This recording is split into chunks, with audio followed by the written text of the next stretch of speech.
Barbs. Today we're going to go over vasisthasana or side plank. This is one of the poses where if you have proper alignment, your life is so much easier.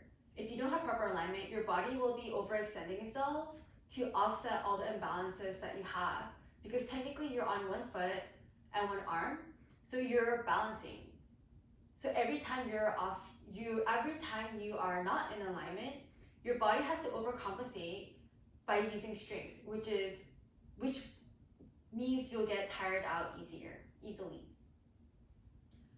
The priorities for vasisthasana is 1, shoulder strength, but also a slight external rotation. 2 is obliques. If your obliques are not strong enough, you end up sinking your hips, and if you end up sinking your hips, it's a lot harder to bring your hips towards the midline. Number 3, chest opening. You have your toe in one hand and your other hand is on the bottom, so your chest has to be open. Number 4 is hip abduction and external rotation.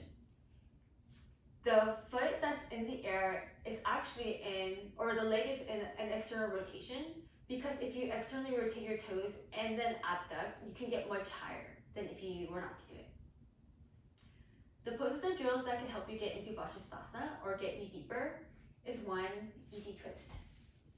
Why? It's almost like vasisthasana, but not really. Your knees stacked on top of your ankle and your arms are stacked. Here you can, because you have more stability, you can work on figuring out how to open up your shoulder or open up your chest, but also to figure out what it means to embed your shoulder, or like to slightly externally rotate your shoulder to get more stability.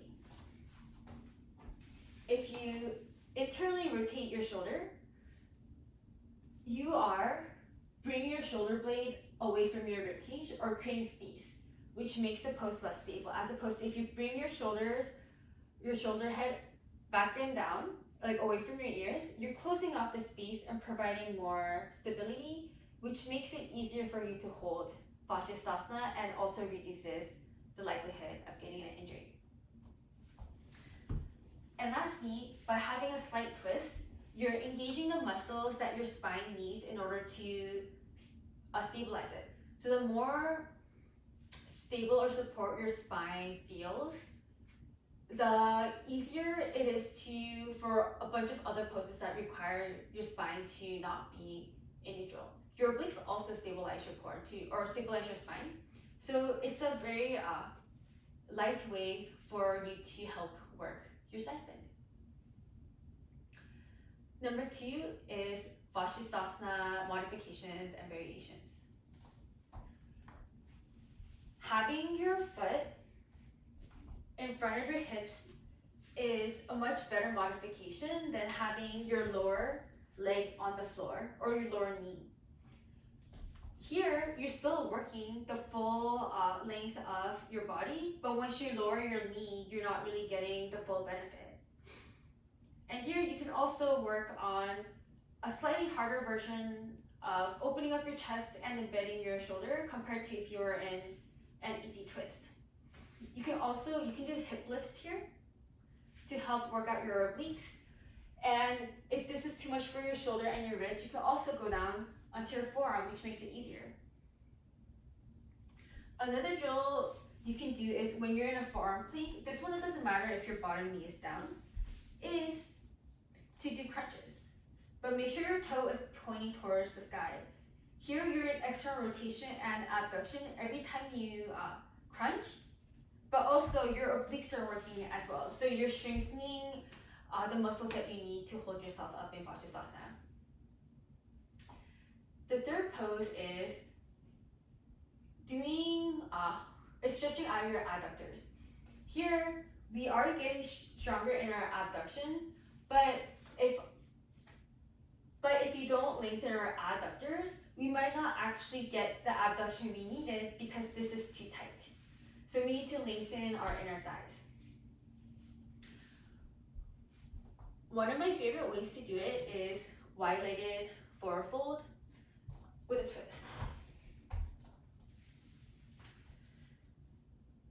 You can have your hands by your hips or your side. Inhale, stand up straight. Exhale, hinge with a flat back. Your gaze is forward until your head is closer to the floor. From here, you can just do a regular twist, maybe a half bind to open up your hips. Or what I like to do is grab the outside of my foot with the opposite hand, twist, then slowly lower until my elbow touches the mat.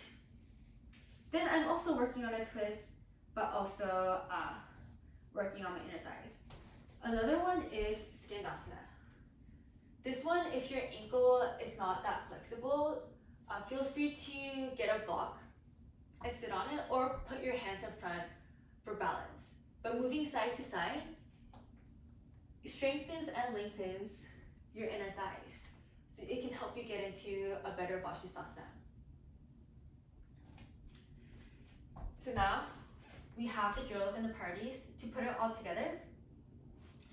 What is the proper alignment in vasisthasana?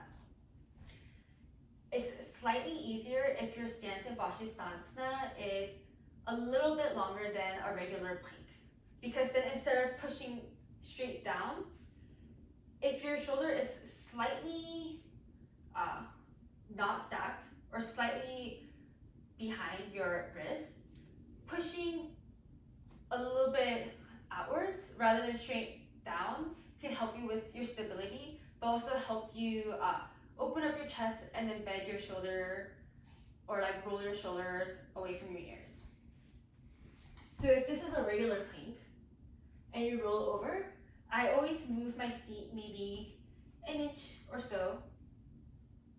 So my shoulder's a little bit behind my wrist, but not like completely behind. My hips are in my midline and I'm engaging my obliques, so there's a straight line. Then for my toes, it's easier if you externally rotate it first, so your toes are facing the sky, then you kick out. Your hips are still towards the midline, you're squeezing your obliques and you're pushing the mat away, and you rotate your chest towards the sky to open it up. You're trying to get the balls of your feet to touch the mat too. I have really tight ankles, so I can't really do it that well, or not really able to do it, period. But that's the general energy that you want to have with your feet as well to help with stability, because compared to being on the edge of your foot, if you're like working harder to try to get the ball of your foot down, you have more surface area on the mat on your foot as well. And your gaze is at your top hand. So if you're not aligned, some of the problems you'll have is you'll end up sinking into your shoulder, which can create shoulder injuries. Or especially if you're sinking your hips down because your obliques are not strong enough, then everything will sort of like hang. Or if your shoulder is like in front of your wrist, like how are you going to support yourself if the energy is going this way, but you're trying to support yourself up? It doesn't really work out. If your booty is sticking out, then you're not in the same plane. So something has to overcompensate for you to hold up your vasisthasana. Most likely your chest will start to round. So then if your chest is starting to round to compensate for your butt sticking out, that also gives more pressure for your shoulder. And so that's another way that your body has to work harder to hold it up, and it starts to use a lot more strength rather than like the proper mechanics that would go into the pose if you had proper alignment. So that was it for vasisthasana. Again, it's shoulder strength, but also having your shoulders away from your ears. You need oblique strength, you need chest opening, and you also need abduction in your hips and external rotation, as well as inner thigh length. Thank you for watching.